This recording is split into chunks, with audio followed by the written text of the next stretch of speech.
Commander Yuki stared at the blue planet through the viewing screen of his ship. The third planet from the yellow star looked peaceful. Too peaceful for a species that might join the Galactic Council. His long fingers moved across the control panel as he checked the data again. "Dr. Hana, what do you think about these humans?" Yuki asked his science officer. She was the best at studying new species. Hana looked up from her tablet. Her dark hair fell across her face as she read the reports. "They seem very basic, Commander. They fight each other over small pieces of land. They use chemical rockets to barely reach their own moon. Most of them still believe they are alone in the universe." Yuki nodded. The Galactic Council had found many species like this before. They were usually easy to manage. "How many of them are there?" "About 8 billion on the surface. No space colonies. No faster-than-light travel. Their most powerful weapons are nuclear bombs, but they seem afraid to use them." Hana put down her tablet. "They should be easy to integrate into our system." The ship's communication system beeped. General Tayman appeared on the screen. His blue skin looked darker than usual, which meant he was not happy. "Commander Yuki, have you finished your study of this human species?" the general asked. "Almost, sir. We will make contact tomorrow. Dr. Hana believes they are not dangerous. They appear to be a Class 7 species at most." General Tayman made a sound that was like laughing, but not friendly. "Good. The council needs more workers for the mining operations. These humans should be perfect for that." After the general ended the call, Yuki turned back to the planet. Something felt strange about this assignment, but he could not figure out what it was. The next day, 3 human ships approached the council station Kepler-7. The ships looked rough and old compared to the smooth alien vessels. They moved slowly and carefully, like animals that were not sure if they were safe. Ambassador Deho was the first human to step onto the station. He was a tall man with short black hair and calm eyes. He wore a simple black suit that looked formal but not expensive. Behind him walked 2 other humans who looked around with wide eyes. "Welcome, Ambassador Deho," Yuki said in perfect human English. "I am Commander Yuki of the Galactic Council. We are happy to meet your species." Deho bowed slightly. "Thank you, Commander. This is an honor for all humanity. We have dreamed of meeting other intelligent life for many years." They walked to a meeting room where other council members waited. General Tai Min sat at one end of the long table. His cold eyes studied the humans like they were insects. "Please sit," Yuki said. "We want to learn about your people and your world." Deho sat down carefully. "We are a young species, Commander. We have only recently learned to travel between planets. Our technology is simple compared to yours, I am sure." General Tayman leaned forward. "How do you solve disagreements between your nations, human?" "We try to talk first," Deho answered. "Sometimes we have conflicts, but we always try to find peaceful solutions." "And if talking does not work?" the general asked. Deho looked uncomfortable. "Sometimes there is fighting, but we are learning to be better. We want to join the galactic community as friends." Yuki watched the human carefully. Something about his words felt practiced, like he had said them many times before. But the reports said humans were always fighting each other. Why was this one talking about peace so much? Far away from the station, Captain Sujin floated in her ship's command center. Her ship was completely black and gave off no signals that other ships could detect. It had been watching the meeting through hidden cameras and listening devices that the aliens did not know about. "Are you getting all of this?" she asked her communications officer. "Yes, Captain. Every word is being sent back to Earth Command." Sujin smiled, but it was not a happy smile. "Good. The aliens think we are stupid children. That will make this easier." She looked at the data her science team had collected about the alien ships. The information had been very useful. Human scientists had learned many things about alien technology in the past months, things the aliens did not know they had shared. Back on the station, the meeting continued for several hours. The aliens asked many questions about human population, resources, and military strength. Deho answered honestly, but his answers made humans sound weaker than they really were. "We have many people, but not much advanced technology," he explained. "Our military is mostly for keeping peace on our own world. We have no weapons that could harm your ships." General Tayman looked pleased. "That is good, human. The Council likes peaceful species. We can help you become more advanced. In return, your people can help us with certain tasks that require many workers." Deho nodded. "We would be grateful for your help." "What kind of tasks?" "Mining operations mostly. Building projects. Simple work that does not require advanced education." The general's words sounded kind, but his eyes were cold. Dr. Hana had been quiet during most of the meeting. Now she spoke up. Ambassador, what do humans do when they are threatened by something dangerous? Deho thought for a moment. We try to run away or hide. Humans are not very strong compared to many animals on our world. We survive by being smart and working together. Interesting, Dr. Hana said. She made notes on her tablet. As the meeting ended, Yuki walked with Deho toward the docking area. Your people seem very reasonable, Ambassador. I think the Council will be happy to welcome humanity. Thank you, Commander. We hope this is the beginning of a long friendship. Deho shook hands with Yuki. His grip was firm but not aggressive. After the humans left, General Taimin found Yuki in his quarters. What do you think of them, Commander? They seem harmless enough. Weak but not stupid. They should be easy to manage once we begin the integration process. Good. I will recommend immediate Class 7 status to the Council. We can begin setting up the protection treaty within a month. Yuki nodded, but something still bothered him. General, did you notice how calm the ambassador was? Most species are more excited or frightened during first contact. The human was probably just trying to be polite. Their culture seems to value that. General Taimin waved his hand. Do not worry about small details, Commander. In a few months, the humans will be working in our mines and building our stations. They will be grateful for our guidance. As the alien ships prepared to leave the station, Captain Sujin's ship silently followed them. Her crew had recorded everything they needed. Now it was time to return to Earth and report what they had learned. The aliens thought first contact had gone perfectly. They had no idea that the real test was just beginning. 3 months after first contact, alien ships appeared in Earth's sky. The large vessels moved slowly over major cities, casting shadows on the ground below. People stopped on streets to point and stare. Some took pictures. Others ran inside their homes. Overseer Minho stood on the bridge of his command ship looking down at the planet.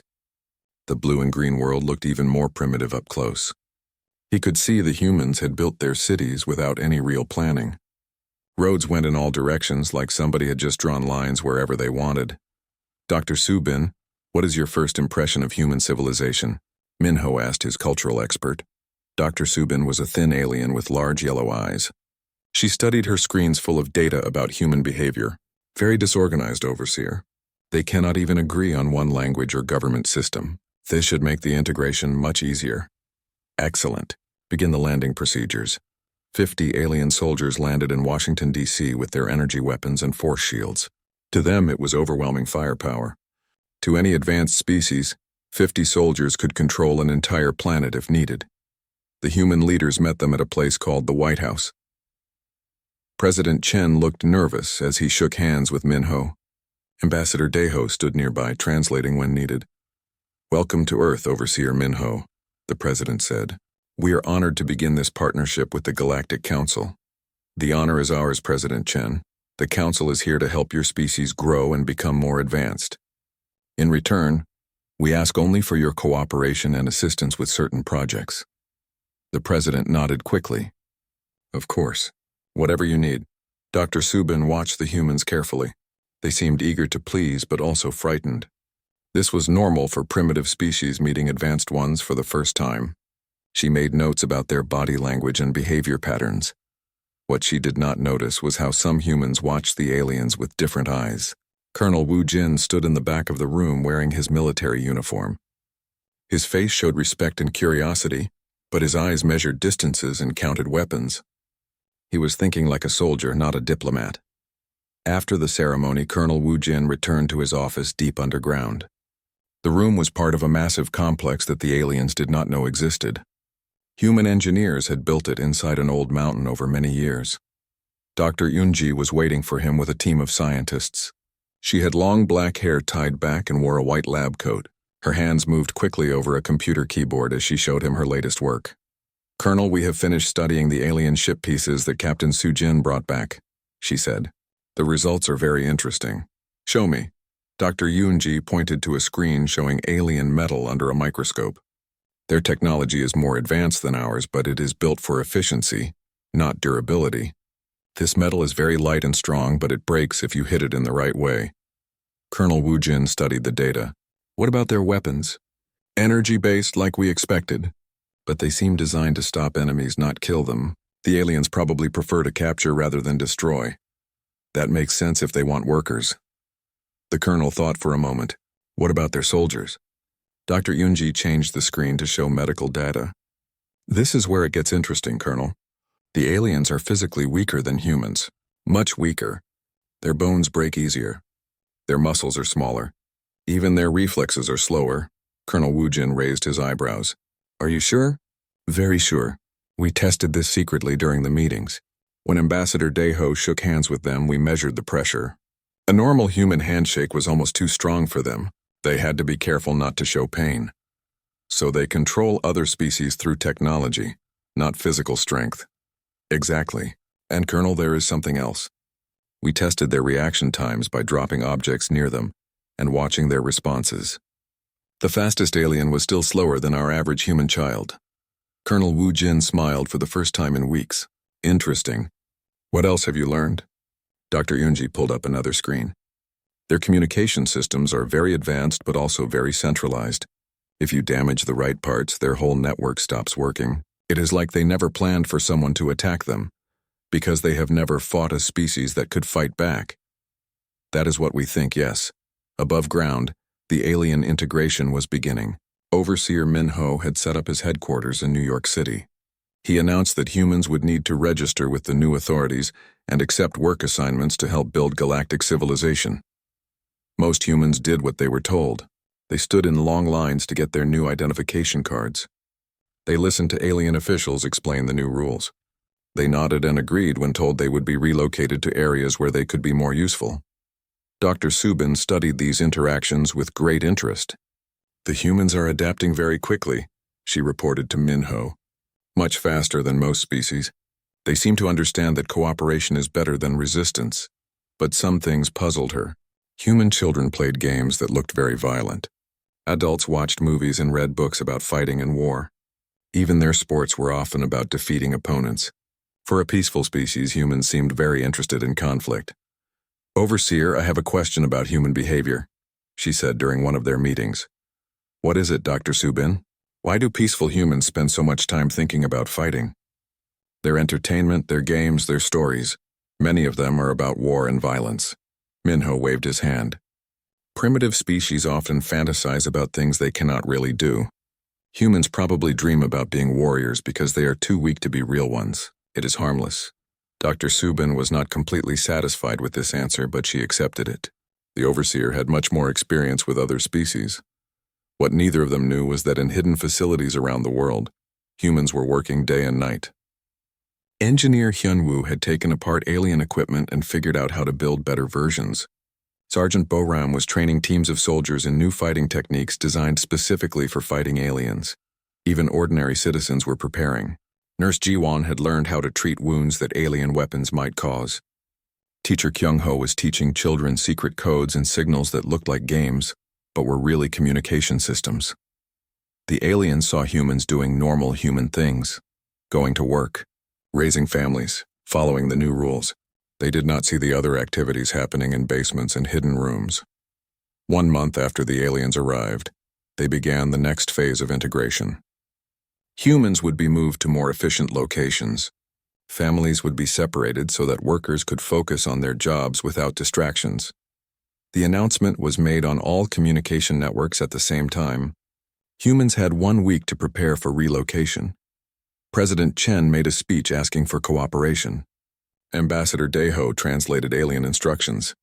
Everything looked peaceful and organized, but deep underground, Colonel Wu Jin received a different message. It came through secret channels that had been prepared months earlier. The message was short. Phase 2 begins now. Dr. Yunji looked up from her workstation. Colonel, all teams are ready. We have weapons, communication systems, and supply lines prepared. The aliens still have no idea we can fight back. Good. Remember, we are not just fighting for ourselves. We are showing the galaxy that humans are not victims. Above them, alien ships continued to patrol the sky. The soldiers walked through cities making sure humans followed the new rules. Everything seemed calm and under control. Overseer Minho was pleased with the progress. In his reports to the Galactic Council, he wrote that humans were the most cooperative species they had ever encountered. He had no idea that he was about to learn why humans had survived every disaster their planet had thrown at them for millions of years. The quiet time was almost over. The trouble started in Seoul. The aliens had decided that the city was too crowded and needed to be reorganized for better efficiency. They announced that 3 million people would be moved to new work camps in the countryside. The humans protested peacefully at first. They held signs and gathered in parks to ask the aliens to reconsider. They said families should not be separated. They asked to stay in their homes. Overseer Minho watched the protests from his command ship. The humans looked harmless enough. They were not violent or threatening. They just stood around talking and holding pieces of paper with words on them. "Dr. Subin, how should we handle this resistance?" he asked. Dr. Subin studied the crowds through her viewing screen. "It appears to be emotional behavior, Overseer. Humans seem very attached to their living spaces and family groups. This is common in primitive species. Should we be concerned?" "I do not think so. They are not showing any signs of real aggression. A small show of force should convince them to cooperate." Minho nodded and gave orders to his soldiers. 20 alien troops moved into the crowds with their energy weapons visible, but not aimed at anyone. Their instructions were simple: make the humans understand that resistance was pointless. The first mistake happened when a human child, maybe 6 years old, ran toward one of the alien soldiers. The child was just curious and wanted to see the strange visitor up close. The soldier, nervous and unfamiliar with human children, thought he was being attacked. The energy weapon fired automatically. The child fell to the ground and did not get up again. For a moment, everything was completely quiet. Thousands of humans stared at the small body lying on the concrete. The alien soldier looked confused, like he could not understand what had just happened. Then the screaming started, but it was not the kind of screaming the aliens expected. It was not fear or sadness. It was something much more dangerous. It was rage. The crowd moved toward the alien soldiers like a wave of water. The aliens fired their weapons, but there were too many humans and they were moving too fast. Within minutes, all 20 alien soldiers were dead. The humans had torn them apart with their bare hands. Dr. Subin watched the scene with shock. "Overseer, this behavior does not match our data about human psychology. They were supposed to be peaceful." Minho was equally surprised, but he was also a military commander. "Send more troops immediately. Use maximum force to restore order." 100 alien soldiers landed in Seoul within the hour. They had orders to stop the human violence by any means necessary. They expected to find a small group of criminals that could be easily controlled.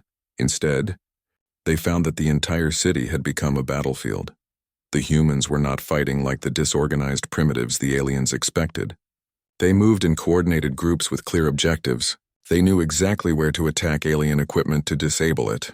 They used the city itself as a weapon, turning familiar streets into deadly traps. Captain Soo-jin received the signal she had been waiting for months to hear. 3 short beeps on a frequency that officially did not exist. It meant that Protocol Terran was now active. She turned to her crew. "Ladies and gentlemen, the waiting is over. All human forces are now authorized to engage alien targets. Show them what we are really capable of." Her ship, still invisible to alien sensors, moved toward the first alien vessel. Captain Soo-jin had spent months studying alien ship designs. She knew exactly where to hit them. The alien ship exploded without ever knowing what killed it. Across the planet, similar attacks began at the same moment. Sergeant Boram led her team against an alien communication station. They did not just destroy it.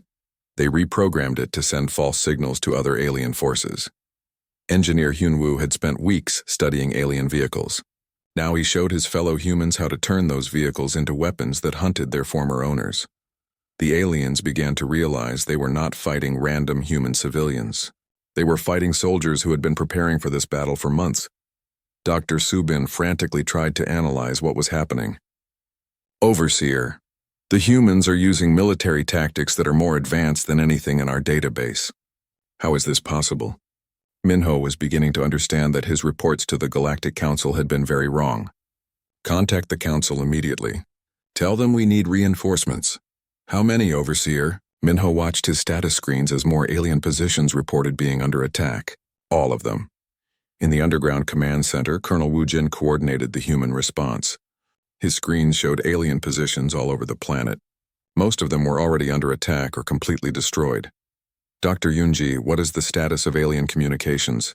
Dr. Yunji looked up from her workstation with satisfaction. We are now controlling 60% of their network, Colonel. They cannot talk to each other or call for help. The ones who do get messages through are receiving false information that we are sending. Excellent. What about their weapons? Most of their energy weapons are designed to stun, not kill. They work fine against other alien species, but humans recover from the stun effect much faster than expected. Our people are getting back up and fighting again within minutes.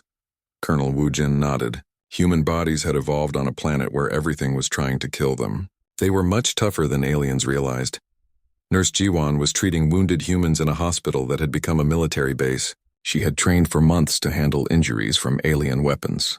But what surprised her was how few serious injuries there were. The alien weapons are not as dangerous as we thought, she reported to her commanders.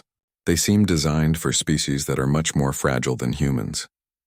Teacher Kyung-ho was leading a group of teenagers in an attack on an alien supply depot. The adults had taught the children to see this as a game, but it was a very deadly game. The teenagers moved through the alien facility like they had trained there their whole lives. The aliens inside the depot never had a chance. By the end of the first day, Overseer Minho had lost contact with most of his forces. The few reports he received were all the same. Human attacks were coordinated, effective, and brutal. Dr. Subin, I need an immediate analysis. How are primitive humans defeating our advanced military forces? Dr. Subin had been studying battle recordings all day. Her analysis was terrifying. Overseer, I believe we have made a fundamental error in our assessment of human psychology. What do you mean? Humans are not peaceful. They have never been peaceful.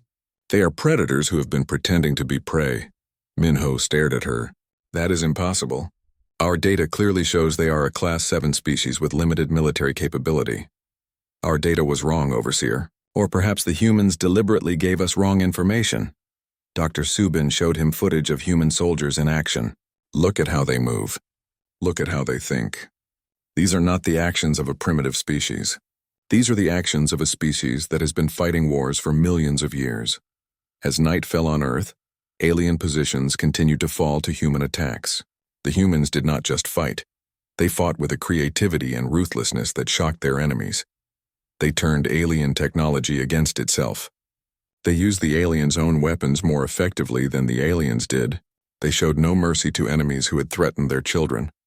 Commander Yuki, orbiting the planet in his command ship, finally understood what he had been sensing during first contact. Humans had been studying the aliens just as much as the aliens studied them, maybe more. Dr. Hana, he called to his science officer.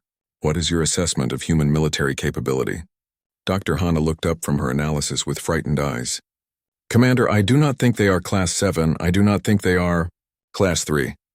I think we may be dealing with a Class 1 species that has been hiding its true nature. Commander Yuki felt cold fear in his stomach. Class 1 species were the most dangerous in the galaxy. They were species that other species avoided or approached very carefully. Are you certain? Look at the data, Commander. In 12 hours, they have destroyed 70% of our ground forces and captured most of our equipment. They are doing this with technology we thought was primitive. Yuki realized that Earth was not going to become another worker planet for the Galactic Council. Earth was going to become something much more dangerous. The question now was whether any aliens would survive to warn the Council about what humans were really like. Within 72 hours, Earth had become a graveyard for alien forces. Commander Yuki watched from orbit as his remaining ships tried to understand what had gone wrong. The planet below no longer looked peaceful. Human cities glowed with the light of captured alien technology being put to new uses. General Insu stood in what used to be Overseer Minho's headquarters in New York. The building had been taken, without a single human casualty. Now it served as the command center for Earth's military response. Intelligence Officer Yu-Jin, what is the status of alien communications? General Insu asked. Yu-Jin looked up from her workstation with a satisfied expression. We are intercepting all alien messages, General. The few aliens still alive cannot contact their fleet without us knowing about it. And what are they saying? They are very confused, sir. They keep asking each other how humans learned to fight so well so quickly. They do not understand that we were never as primitive as we pretended to be. General Insu nodded. The deception had worked perfectly. While the aliens thought they were studying a peaceful species, Humans had been studying a military force that had never faced real resistance. Dr. Hana sat in a small room under guard. She was one of the few alien officers who had been captured alive. Across from her sat Ambassador Deho, no longer pretending to be a simple diplomat. Dr. Hana, I want you to understand something important, Deho said calmly. You were never studying humans. You were studying actors playing a role. Dr. Hana looked confused. I do not understand. Everything you learned about human psychology was carefully designed to make you underestimate us. The peaceful behavior, the primitive technology, the fear of conflict, it was all fake. That is impossible. We observed your species for months before making contact. Deho smiled, but it was not a friendly smile. You observed what we wanted you to observe. Captain Sujin's ship was watching your ships from the beginning. We knew you were coming long before you knew we existed. Dr. Hana felt sick as she began to understand. The first contact meeting was a performance designed to make you feel superior and confident.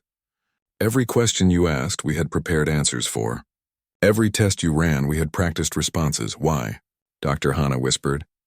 Because humans learned long ago that the best way to defeat an enemy is to make them think you are not a threat until it is too late to stop you. In orbit around Earth, Commander Yuki was facing a terrible decision. His surviving ships had detected massive human activity in space. Somehow the humans had ships they had never reported to the Galactic Council. Commander Nayang stood on the bridge of her vessel, one of 20 human ships that had emerged from hiding places throughout the solar system. Her ship looked rough and simple compared to the elegant alien craft, but it was built for a different purpose. Communications. Open a channel to the alien commander, she ordered. Commander Yuki's face appeared on her screen. He looked tired and frightened. I am Commander Nayang of the Earth Defense Force, she said. I believe you have something that belongs to us. What do you want? Yuki asked. The immediate surrender of all alien forces in this system. You have 1 hour to comply. Yuki almost laughed. You cannot be serious. Your ships are primitive compared to ours. We have superior technology and weapons. Commander Yuki, let me explain something to you. Your ships are designed to impress other aliens and maintain order among species that do not want to fight. Our ships are designed to kill things that are trying to kill us.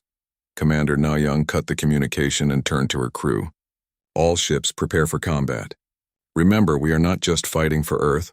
We are sending a message to the entire galaxy. The space battle that followed became legendary, though most aliens would never learn the full truth about what happened. Human ships moved differently than alien vessels expected. They were faster, more maneuverable, and seemed to ignore damage that should have disabled them. Where alien ships were elegant and efficient, human ships were redundant and tough. Commander Yuki watched in horror as his advanced weapons barely scratched the human vessels. The aliens' energy beams, designed to disable equipment cleanly, had little effect on ships that had been built to survive in the vacuum of space by creatures who expected everything to try to kill them. The human weapons, on the other hand, were brutal and effective. They did not try to disable enemy ships, they destroyed them completely. Within 6 hours, the alien fleet was either destroyed or captured. Commander Yuki found himself a prisoner aboard Commander Nayang's ship, trying to understand how everything had gone so wrong. Your technology is more advanced than ours, he said to her during his interrogation. How did you defeat us so easily? Commander Nayang sat across from him in the small room. Commander Yuki, advanced technology is useless if you do not know how to fight. Your species has been at peace for so long that you forgot what war actually looks like.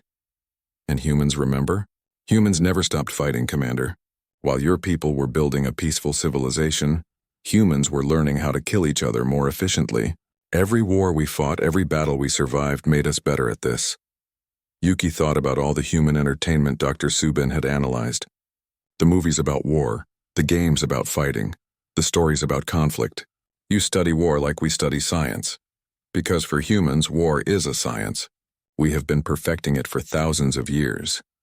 On Earth, Intelligence Officer Yu Jin had intercepted something much more dangerous than alien communications. She burst into General Insu's office with a data tablet in her hands. General, we have a problem. The aliens were not planning to negotiate if they lost control of Earth. General Insu looked up from his planning screens.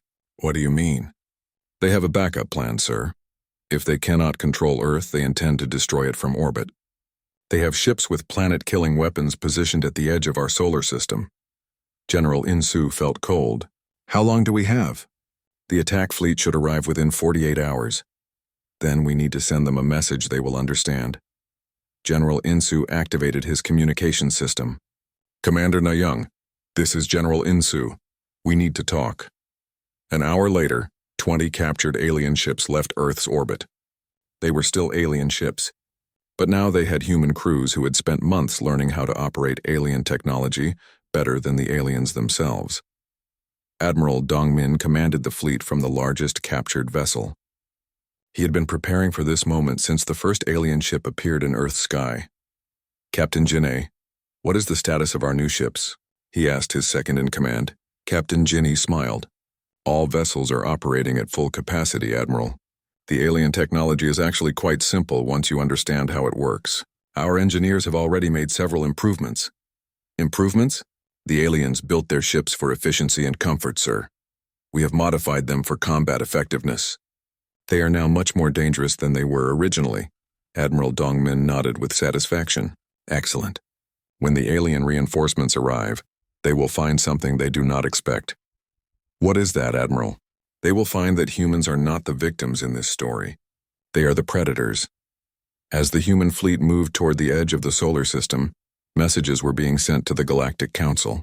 But these were not the messages the Council expected to receive. Instead of reports about successful human integration, they were receiving records of a complete military disaster. An entire alien fleet had been destroyed or captured by a species that was supposed to be primitive and harmless. Ambassador Daeho sat in his office preparing the most important communication of his career. It would be sent to every member of the Galactic Council simultaneously. The message was simple. Humanity wishes to discuss new terms for galactic relations. We suggest you send someone who understands military strength, rather than someone who thinks we are workers.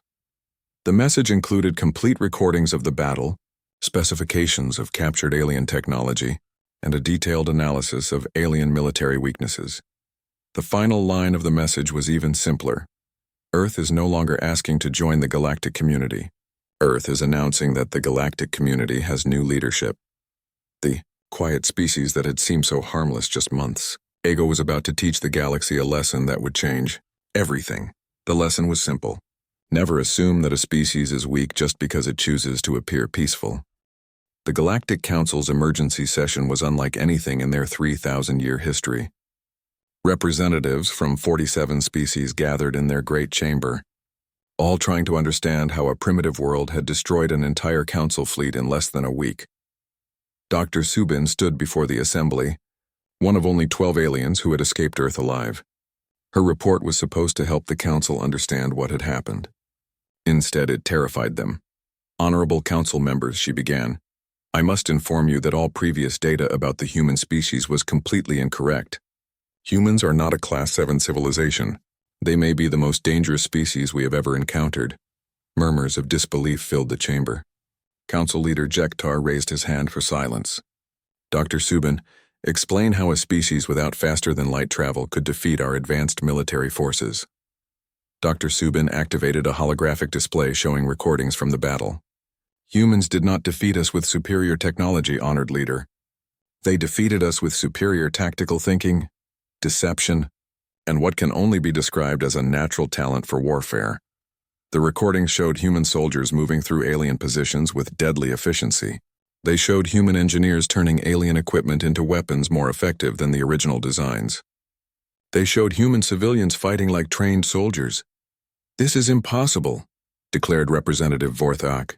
We studied them for months. They showed no signs of advanced military capability. Because they were lying to us, Representative. Every piece of information they gave us was designed to make us underestimate their true abilities. While we thought we were studying them, they were studying us. Council Leader Jektar leaned forward in his chair. Are you suggesting that humans planned this deception from first contact? I am suggesting that humans have been planning for contact with hostile alien species for much longer than we realized. They were ready for us before we even knew they existed. In space near Earth, the Council's reinforcement fleet prepared to restore order. 300 ships with the most advanced weapons in the galaxy approached the human system. Their commander, Admiral Vexiran, was confident that primitive humans could not resist such overwhelming force. "All ships prepare for orbital bombardment," he commanded. "We will show these humans what happens when they challenge the Galactic Council." Admiral Dong Min watched the approaching alien fleet from his captured command ship. Around him, 19 other human-controlled vessels waited in perfect formation. His ships looked small compared to the massive alien war fleet, but Admiral Dong Min was not worried. "Captain Jinni, are all ships ready?" he asked. Captain Jinni checked her status displays. "All vessels report ready, Admiral. Our modifications to the alien weapon systems are complete." "Excellent. Send a message to the alien fleet." Admiral Vexiran received the human transmission with amusement. The primitive species wanted to negotiate. They probably realized they were about to be destroyed and hoped to surrender with dignity. "This is Admiral Dong Min of the Earth Defense Force," the message said. "You are entering human space without permission. Turn around now and no one needs to die today." Admiral Vexiran laughed. "Human, you have 20 ships against 300. Surrender now and we will make your deaths quick." "Admiral Vexiran, you are making the same mistake your predecessors made. You think this is about technology. This is about knowing how to fight. Prove it, human." Admiral Dong Min smiled and cut the communication. "Captain Jinni, show them what humans learned from studying their ships." What happened next shocked the alien reinforcement fleet. The human ships did not attack like alien vessels would attack. They did not try to disable enemy ships or capture them intact. They fought like predators hunting prey. Human ships moved in coordinated groups that surrounded and destroyed alien vessels before they could respond. They used the aliens' own weapons in ways the original designers never intended. They turned elegant alien technology into brutal instruments of war. Admiral Vexiran watched in horror as his advanced fleet was torn apart by ships that looked primitive but fought with deadly intelligence. "How are they doing this?" he demanded. His science officer, trembling with fear, showed him the analysis. "Admiral, the humans have modified our own weapon systems. They are using our technology better than we use it ourselves. That is impossible." "Sir, I believe the humans understand our technology better than we do." "They have had months to study it while we knew nothing about their true capabilities. Within 8 hours, the Galactic Council's reinforcement fleet was either destroyed or captured." Admiral Vexiran found himself in the same position as Commander Yuki, a prisoner trying to understand how his superior force had been defeated so easily. Back in the council chambers, emergency reports were arriving faster than the representatives could read them. The human fleet was not stopping at the edge of their solar system. Human ships were heading toward council space, and they were moving faster than council vessels could intercept them. Dr. Subin stood again before the panicked assembly. "Honored council members, I must revise my assessment once more. Humans are not just dangerous. They are actively expanding their territory. They appear to be treating this as the beginning of a conquest, not the end of a conflict." Council leader Jektar felt genuine fear for the first time in his long career. "How many ships do they have?" "We do not know, sir. Every time we think we have counted all their vessels, more appear. They seem to have been building a secret fleet for years while pretending to be primitive."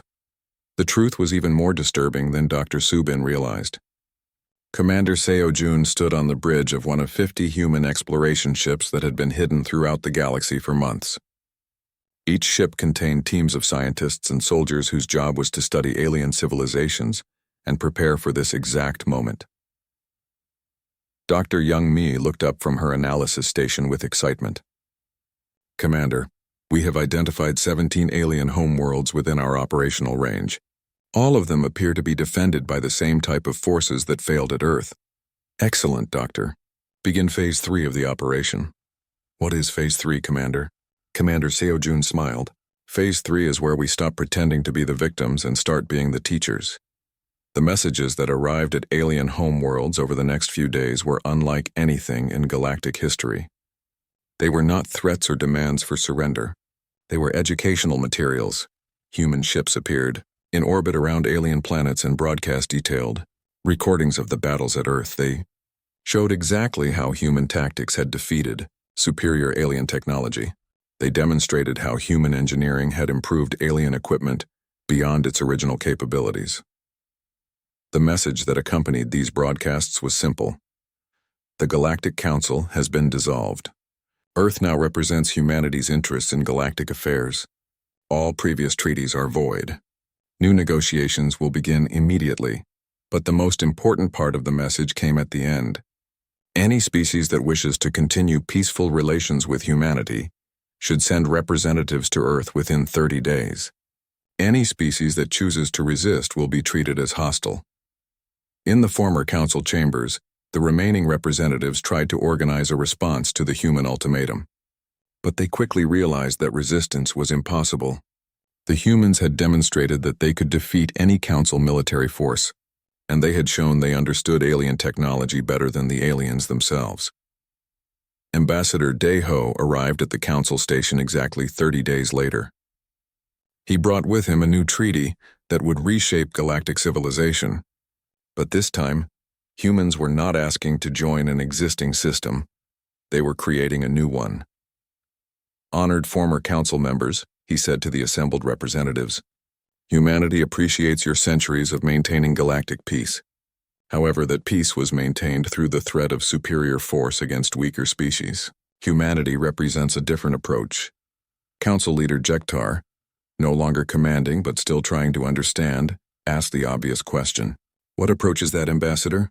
Peace maintained through the certainty of mutual destruction. Humans do not want to rule other species, but we will not allow other species to rule us. Anyone who threatens human interests will face the full military capability of a species that has been perfecting warfare for millions of years. Dr. Subin, now working as a human advisor, added her analysis. What Ambassador Deho is explaining is that humans have changed the fundamental nature of galactic relations. Species can no longer depend on technological superiority to dominate others. Now every species must consider whether they can actually fight a war, not just threaten one. The new galactic order was established within 6 months. Species that chose cooperation found humans to be fair partners who shared technology and resources freely. Species that chose resistance discovered that humans were even more effective at warfare than they had demonstrated at Earth.